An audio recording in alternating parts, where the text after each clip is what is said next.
دوستان اینم یه دسر خوشمزه یا پیش غذا، این که میتونید ازش به عنوان یه صبحانه خوشمزه و مقوی و سالم استفاده کنین. اینو میتونین با روغن گاوی، گوسفندی، روغن زیتون، روغن کنجد درستش کنین با سلیقه است. این رنگش که قهوه‌ای شده به خاطر هم دارچینیش من یکم بیشتر و به خاطر شیر انگورشه.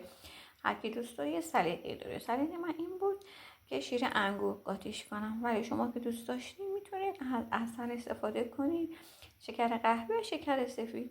خیلی هم خوشمزه و مقوی و سالمه. ما بهش میگیم کدو حلوایی. حالا شما نمیدونم چی بهش میگین. یه غذای خوشمزه، سالم و مقوی. این هم کدو کوچولوه. شستمش قشنگ.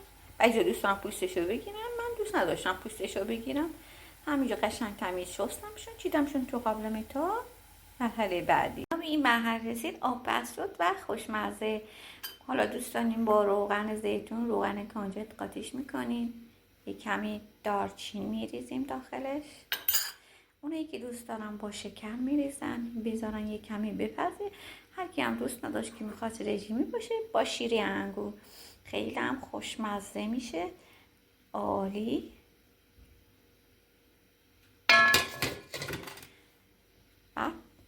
میذاریمش رو شعله گاز تا با بخار خیلی کم بپزه.